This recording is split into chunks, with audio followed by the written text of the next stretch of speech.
Hello, boys and girls. We've made it to chapter 10 of the book called 11, and this chapter is called A Dog's Life, and the time is 10:34 a.m. So now we're back again with Alex.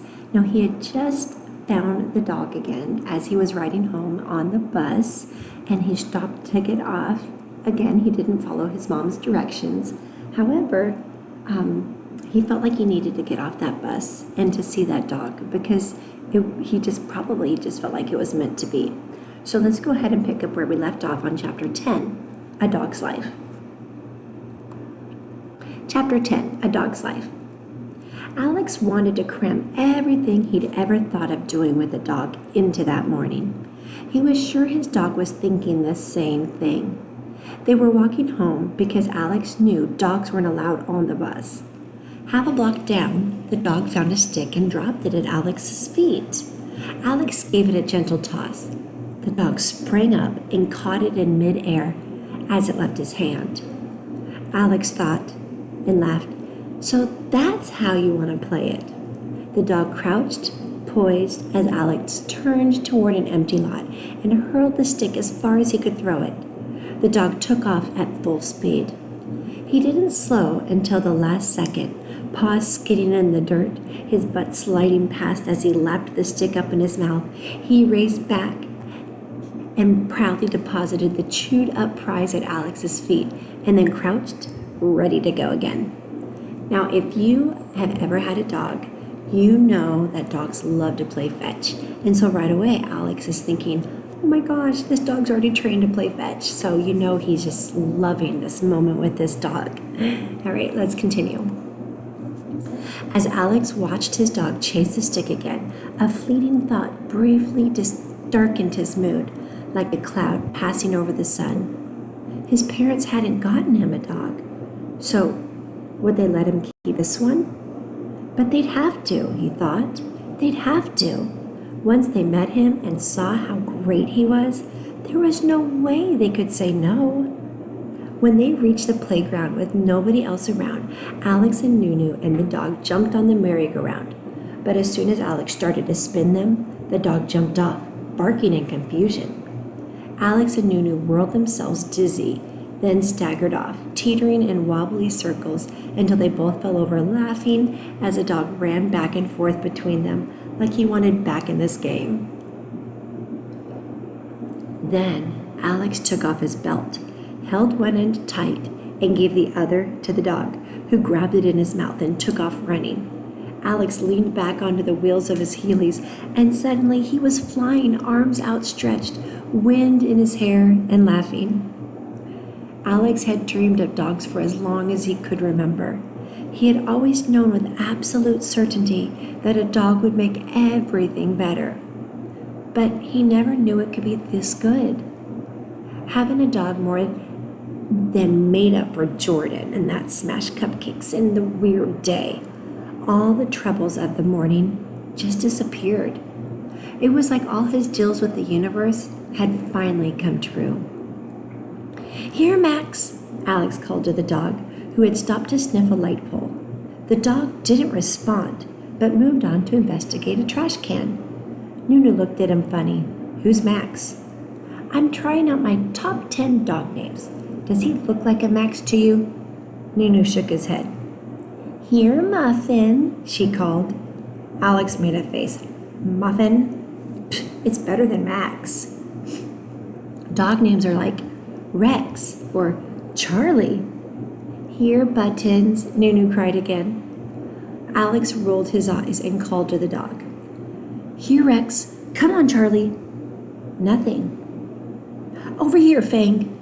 The dog ducked into some bushes. Alex worked his way through the list. Buddy, Maverick, Genghis, Ralph, Muggsy. The dog didn't answer to a single one. Alex was down to his last pick. "Here, Annihilator." "Pfft, that's not a doggy name." The dog chased his tail, spinning in circles, ignoring them completely. "We should call him Twirly," Nunu observed. "No," Alex scowled, only goaded Nunu on. She loved it when she could get under her big brother's skin. Or Poochie? No. Or Daisy?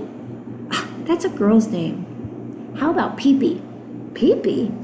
Nunu pointed. The dog had his leg up, leaving his mark on a mailbox to alert the world around him that he'd been there. We're not calling him Peepee. As they made their way through town, Alex still hadn't found the right name for his dog. But in every other respect, the universe was smiling on him today, especially when they saw what was sitting in the window of Desarney's bakery. Right there in the main case, next to the trays of the gingerbread men and fruit tarts and odd-looking foreign cookies, sat a platter piled 4 stories high with cupcakes. Frosted chocolate cupcakes with chocolate fudge swirls on top. We're not supposed to have sweets before lunch, Nunu breathed as the 2 of them stared into the window. Pick out the one you want, said Alex. My treat.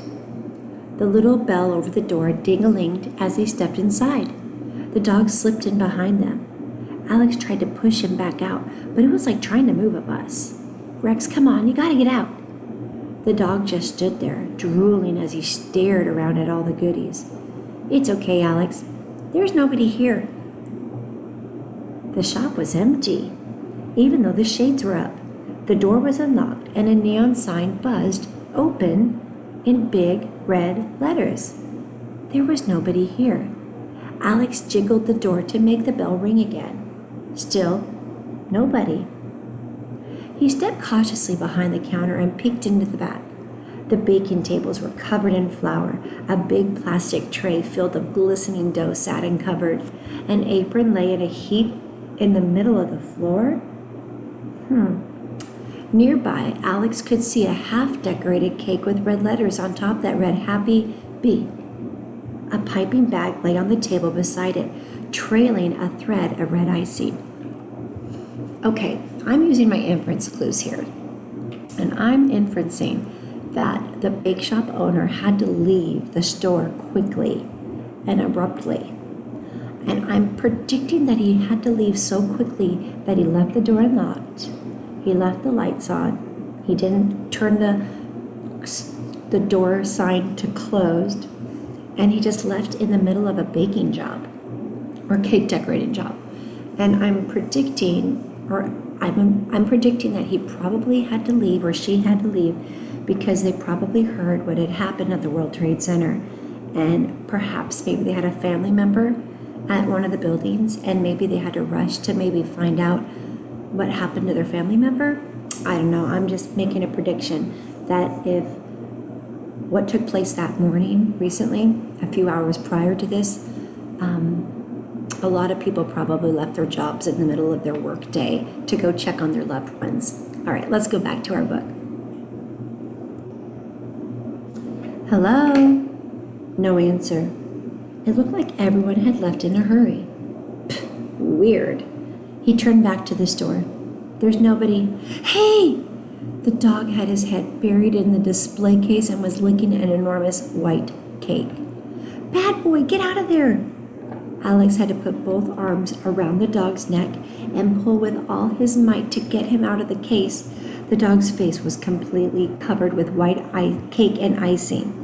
Then that enormous tongue poked out and spun clockwise around his face, squeegeeing the icing and cake away in one sloppy swipe. Alex reached back into the case, lifted out 2 cupcakes and handed one to his sister. One for you and one for me.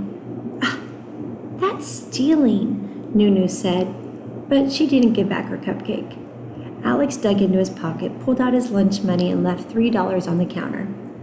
While he was paying, the dog got back into the case and took a huge bite out of the white cake. Alex dug back into his pocket. He only had $2.46 left over, but he put it all on the counter, promising himself to stop by tomorrow and settle up. Then something on the counter caught his eye, an open box of birthday candles. He took out 2 green candles and poked them into the top of his cupcake, adjusting them so they stood side by side, straight and tall. There, 11. He found a pack of matches tucked behind the cash register and lit the candles. Happy birthday to me. Nunu joined in. When they got to happy birthday to Alex, the dog joined in too, howling all the way to the end. Happy birthday to me. Make a wish, Alex reminded him, or Nunu reminded him. Alex already knew what he needed to wish for. He knelt down even with the candles, so close he could feel their heat on his face. And then he made a silent wish, took a deep breath and blew. The flames flickered, pushed sideways by his breath, and then went out, leaving 2 trails of smoke drifting slowly into the air. All right, could you visualize that cupcake with 2 candles standing side by side, lit on fire, smoke into the air? Kind of makes a visual representation of what was taking place that morning in New York City. I hope you caught that. All right, let's go ahead and go on to chapter 11. We'll be reading that next, so tune in tomorrow as you listen to chapter 11. Have a good day.